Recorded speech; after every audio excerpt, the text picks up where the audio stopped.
Hey guys, welcome to this week's podcast episode. And I've got a fantastic guest for you today, Ron, and he is an insurance adjuster expert. And especially with all of the turmoil with climate and insurance and property and all of this, he's a great person to have on the show. He's been actually recently featured on several news outlets since Hurricane Beryl, and I'm happy to have him on the show and talk about his work. So, Ron, welcome. Thank you for having me. I'm looking forward to it. Yeah, I love to start out the podcast where, we're 20, 25 minute fireside and just talk about, your business, your company, how you got to do what you do and how the audience can benefit from your expertise. So I started out in the real estate business. I was building homes for a living, and then the crash happened in 2008. Mm. And somebody told me I should go be an adjuster since I know a lot about construction, and that's how I ended up on my side of the business. Is been a public adjuster now for 12 years, an IA for 16. Uh, Uh, IAs work for insurance companies. Public adjusters only work for property owners. uh, And it's been an amazing 16 years learning the business and the industry and the changes that have gone on with insurance. It's just been crazy. like I said, these days without insurance, especially on property or, these things, you're really exposed. So I love this talk about this. We'll start off with and you have this idea of the game carriers play. So I'm curious. I want to know the inside scoop because like these premiums are, some of them are flat out outrageous and just so talk about that. Yeah, so the insurance companies know the rules of the game, and most homeowners, they never go through an insurance claim, maybe once in their lifetime, so they really don't know what the rules are, and insurance carriers don't always show them or tell them what the rules are. So you're working in the dark. When I got in the business, an insurance policy used to be about 10 pages. Now it can be a couple hundred pages long.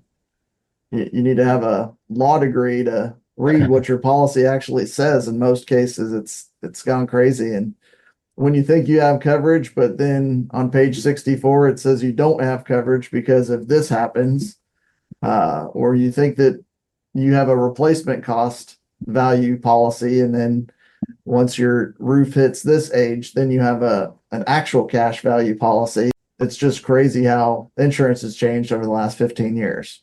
Protections for homeowners and because it sounds like the game's rigged and it sounds like they can change the rules at any time and like I said these premiums are really costly so what can people do to be better informed and protect themselves?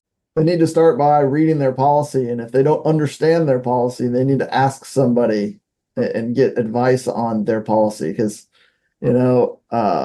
several years ago here in Texas, we had that freeze. And now a lot of policies have a limit on coverage on water damage for all the freeze damage. So where before if your house flooded, you could have policy limits. Now you might have $25,000 in coverage. So get advice, read your policy, make sure you understand what you have coverage for.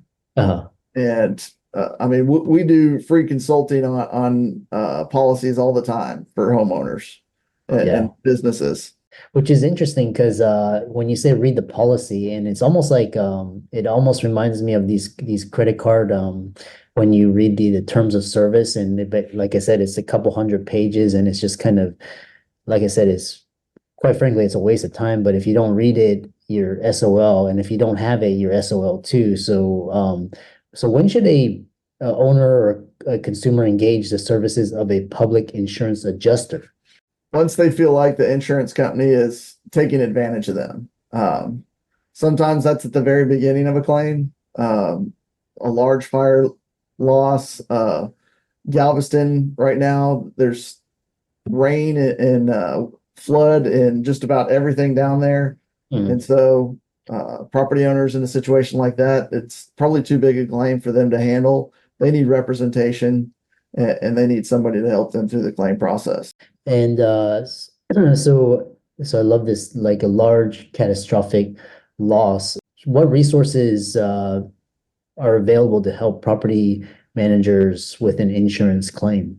So I always recommend in Texas, we have an association called the Texas Association of Public Insurance Adjusters. There's about 150 that are associated with that organization.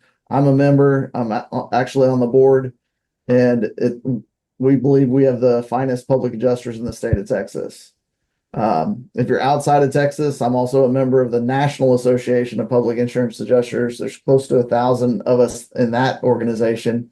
And property owners can go to either one of those sites, type in what their zip code is, and have access to professional public adjusters in their area. And then moving on, I have actually a question just about basically about the whole like insurance industry, because I know for example, like in Houston, just for example, there's areas like Maryland where by the bayou just constantly gets flooded, and and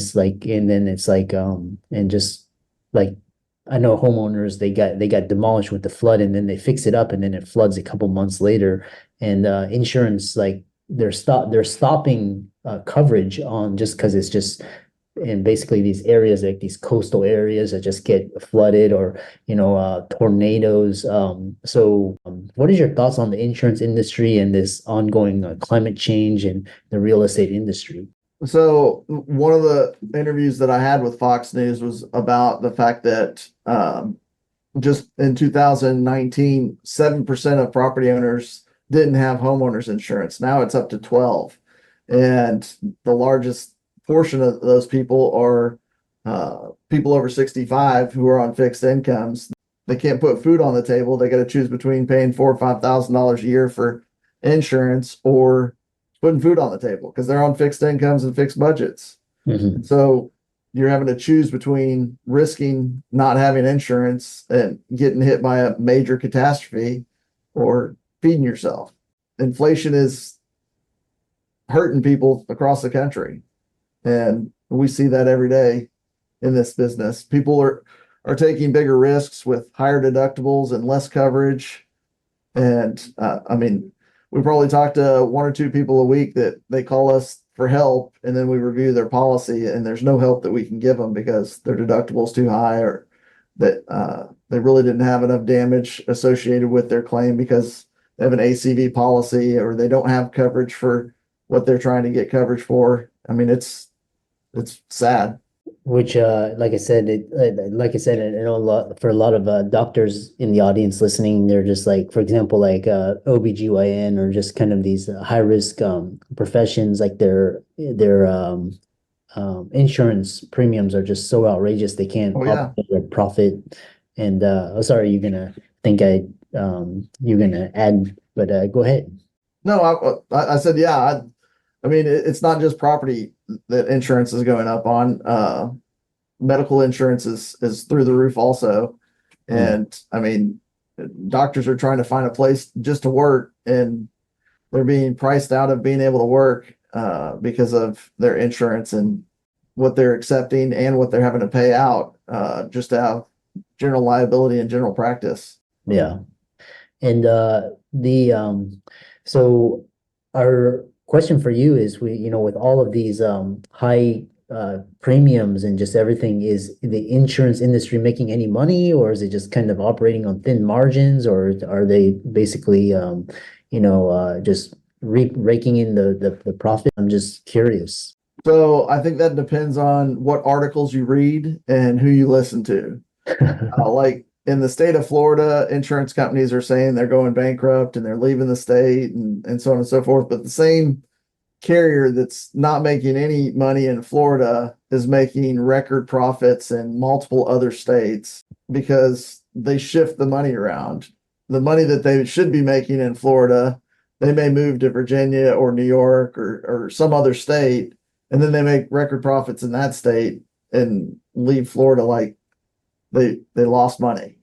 But I mean, out there in California where you're at, a bunch of like State Farm just left the state because they said they can't insure because of all the wildfires and the mudslides and so forth. But yet, California is one of the most profitable states for them, according to their annual shareholders meeting. So I don't know.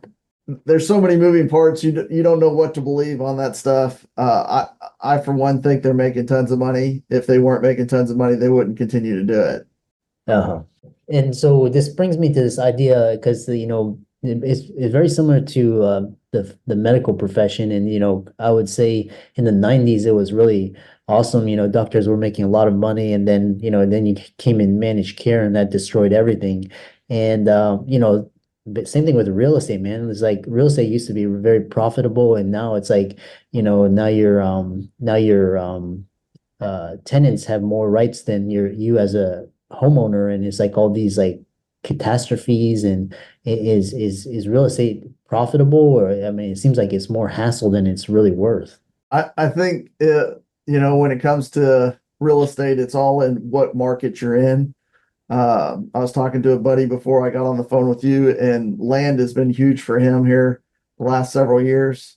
They're not making any more of it, which means that if you have some of it, you probably have an asset that's going to appreciate over time. And he's been doing very well in land deals here this last couple of years. And like I said, I mean, you know how Texas is. We're growing faster than any other state in the country, and they gotta have places to live.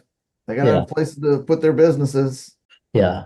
I like this idea of geographical diversity, just because basically, I mean, because Texas, like, it's great for business, but like you have the summertime and it's just scorching hot, and you have these hurricanes down in the south, and then you've got tornadoes up in the north. And I mean, there's a lot of land, and you come to California, it's like wildfires, or you're in the Midwest, there's tornadoes. It's like, so you have to like kind of diversify and just kind of it's like almost like you can't plant your in one place anymore. So one one thing I have a question for you is you have this idea of B2B marketing and strategic alliances, and what are the best practices for B2B marketing and forming strategic alliances in the insurance adjusting industry? So I'm a big fan of strategic marketing and alliances because you know the clients that you're looking for and that I'm looking for, there's other people in other industries that are looking for exactly the same client. So if you can form a strategic alliance or friendship, it doesn't have to be a partnership or anything like that, because you don't need partners for this business. But if you know that a property manager is going to be looking for the same type of property owner that you are, that's a good person to have a relationship with, and you can bounce ideas off on each other on how to go get more business for each other. They're a good resource to bounce back and forth off each other to go out and find new business. An HVAC person is a great person for an alliance for us, because they're on commercial roofs and they see those air conditioning units on a regular basis. Business insurance agent is a good referral source. So you look at building these relationships, and it's not just about them helping you, it's about you helping them also. Because the more people you help, all boats rise together is a philosophy I've had for years.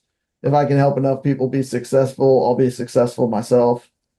I'm a big firm believer in that. And I mean, over the years, I've got 20 years in this, various businesses, and I guarantee you, I probably referred out to several $100 million in business over those years. Which I love this idea of referrals, and you have this growth by acquisitions, and your company's grown significantly. And talk about your growth strategy, particularly through acquisitions. So what we're looking to do right now is buy some of those businesses that would be a gross multiplier, right? So they may be doing $1 million a year, but if you buy them, then you could introduce them to all your referral sources and all your places that they are also trying to get into. And you would easily be able to double or triple them because of that in a short period of time. And so that's what we're looking at doing at this point in time, is using our relationships to buy other businesses that we can double and triple their growth in a short period of time. I love that. We're kind of coming to the end. We recently had Beryl, and I know you were on a couple of the major news outlets, which we'll love to put the links in the show notes for the audience. But what strategies do you use to ensure property owners receive the maximum settlement possible? So I don't like to use the word maximum settlement. We use what they're entitled to. Uh-huh. We make sure they get everything they're entitled to under the policy that they have. Maximum makes it sound like you're gouging the insurance company, and by no means we're not going to gouge the insurance company. We're just going to make sure insurance pays what they're responsible to pay. So we do that. We have a team approach. We review all the damage at the property, review all the policy, we review past insurance claims to make sure that we capture everything that they're supposed to be getting out of the claim based on the insurance policy that they do have coverage for. Sometimes it takes a short period of time. Sometimes it takes a little bit longer.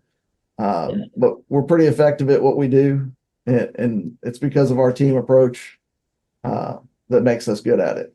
Yeah, I love that. How can people reach out to you? And because I know a lot of the audience could be based in Texas or affected by it, and they want to get a professional opinion, or how can they reach out to you? Well, we're actually in 18 states. That we're just I live in Texas, but I travel several times a month all over the country. I have 12 states I have active claims in right now. But they can reach us at www.nationalclaimsnegotiators.com, and there's a free assessment on there if somebody's looking to ask questions about their claim or a situation that they may be in that they need help on. Yeah, what a fantastic conversation, and to have an expert such as you come on the podcast, especially in this timely. And for all the audience, be sure to give Ron's socials a like and follow, and reach out to him if you're interested in consultation and working with him. And thanks so much for coming on. Appreciate it.